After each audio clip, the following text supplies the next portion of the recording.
So we are on Tuesday the 7th of March. I've just realised that here I am out on a walk with Lottie and there isn't a breath of wind. And I thought, why aren't I doing a recording? Because usually I get plagued by it. So yeah, just a quick one because we're already part way through our walk. But it's kind of a note to say hello. Let you know how things are going. I was kind of hoping to be at the end of the very messy first draft of the latest Devonshire mystery by the end of the week. I'm not sure if that's going to happen, but things are moving kind of thick and fast, and I'm having lots of ideas that are making it better. It's interesting how new ideas can come at this late stage in the book. I'm thinking about incorporating some little things that have happened as well, which I quite like. For instance, I won't give an example of this because it'd be a spoiler, but in the past, say, in Mystery in May, and I had a nice email about this the other day, there is a gentleman doing some wood turning on a pole lathe, a very old kind of lathe that was worked with your feet and sort of made in situ in the middle of a forest so that woodworkers could work where their materials were, I guess. And a gentleman who'd had decades of woodworking experience had sent me an email and said he'd appreciated that inclusion. And that was something that happened because I was at a village fair, just like Dan was in that story. And there was exactly that. There was a demonstration of it. There was a gentleman letting people come up and have a go. So I had a go. There's probably a photo on the website somewhere. Mrs. C took a photo. And yeah, I had a little go at it. And so it was quite interesting that I was able to bring that in and just write from that experience. Now, it wasn't a particularly, well, everything ties in the plot, actually.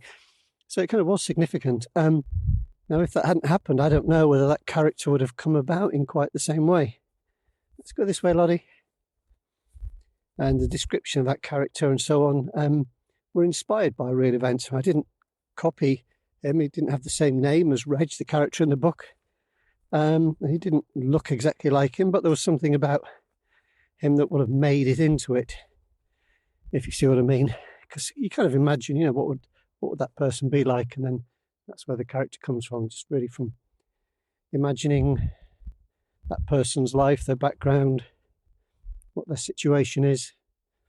It all kind of comes together. And something happened the other day at Totnes. I put some pictures on the website, the latest lot from little visit to Totnes, which was actually very busy when we were there, but the pictures make it look quiet, so I took them later on. Narrow streets, and they get kind of full of shoppers and I guess tourists, but interesting little place. Don't know why I haven't set a Devonshire mystery there yet, because as I say on the website, it's full of kind of, I don't really like the phrase alternative lifestyle people, because a lot of this stuff is very mainstream now anyway, and it's a bit of a clunky phrase, but I think you probably kind of know what you mean. I can't think what an alternative would be. So it's, you know, it's a small town, but it's relatively easy to find vegetarian and vegan restaurants, for instance, which isn't always easy to do. And there's all kinds of independent shops. To give you an idea, there's a chain of coffee shops called Acosta over here, owned by a big group who also run lots of pubs, I believe. Anyway, when they wanted to build a coffee shop in the town, the residents got a petition against it, because what they said was they wanted all their little independent places to survive and thrive. Now, I'm not quite sure what I think about that, because, you know, obviously people can compete, but I could see where they're getting what they're getting at, because so many high streets are exactly the same in the UK. Certainly in England, you go around and you see the same shops, and they're not particularly inspiring. They all sell the same stuff, and you could be anywhere. You get that feeling sometimes. You're in a town, you think, well, I could be anywhere. And this is very different. This is kind of an interesting and a unique experience. And there's things like a harp shop, you know, which I'm not sure how many people playing harps there are that can support it, but it did sell a few other musical instruments as well, but it was billed as a harp shop. And I think it's really nice. I like to see little independent shops and to support them, and little independent coffee shops and cafes. It's quite a nice feeling going into those places. You enjoy the experience and you're kind of supporting a local business as well. It's really nice. So many have gone. So many have been crushed by the juggernaut of online retailers, particularly things like Amazon, I have to say. They've sort of taken over, or tried to take over a lot of our retail experience, haven't they? I mean, you know, I sell books on Amazon, and that's where a lot of my readers are, but I don't agree. Doesn't mean I agree with everything they do. So,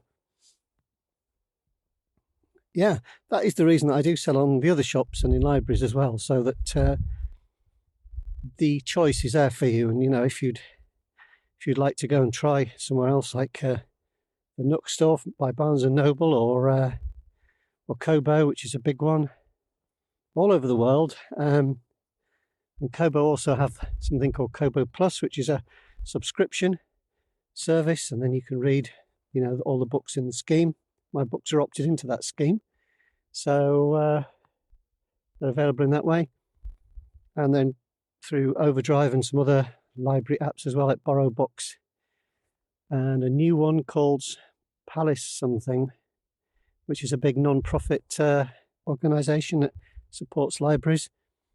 So worth asking at your local library if you'd like to read any of my e-books or audiobooks. I opt everything in whenever I can to the library schemes.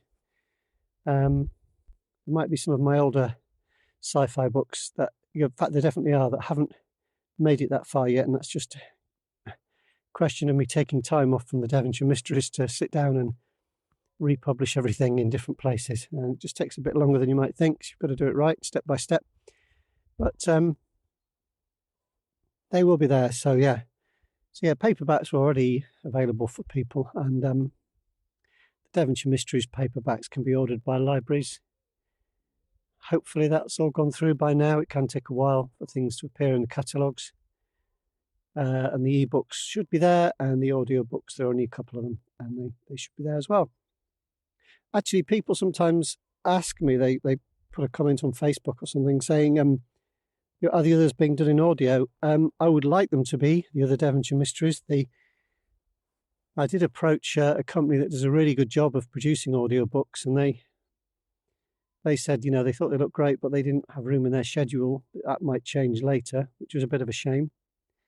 So I might have a cast around and see if there's anybody else who might be willing to take up that on, because otherwise, if I have to do it myself, which is what I did for the first couple, and it took me rather a long time. You've got to find the narrators, kind of listen to auditions, and then you've got to kind of proof listen to it. And I ended up with a Study in Stone and Valley of Lies being done by different narrators, and I don't think that's ideal for people. Really, I'd like to get the whole lot redone, or by the same narrator, and, you know, take it through to be a nicer experience. So it is a time-consuming and can be very expensive process. So that's why there's a delay on those. But we'll see what we can do. Okay, well, I've kind of come back to the point where I crashed down through some bracken back down onto the lane. Lottie stood waiting, looking at me, saying get a move on. So I'll probably sign off there. Thank you very much for listening. Thank you especially to those of you who've bought or borrowed and reviewed books. That's wonderful. And a huge extra special thank you to people who sent me a mug of tea via the coffee.com button on my website. And some people are even kind enough to do that every month. So I get a little donation every month, which is really great. That all kind of adds up, and it all really helps. And I should be needing a hot drink when I get home with Lottie, because my hands are getting cold now. Weather has gone a bit wintry again after some beautiful spring weather. We're in for a bit of wintry weather. There's some clouds coming down the Team Valley towards me as I speak. I can see the hills that I could see a minute ago are kind of disappearing. So I think I'd better dash home. I might get rained on. Forecast for a bit of snow tomorrow, which is outrageous really here in Devon. We don't get it very often, especially not in March. Okay, so look after yourselves, take care, happy reading, and I'll talk to you again soon. Bye.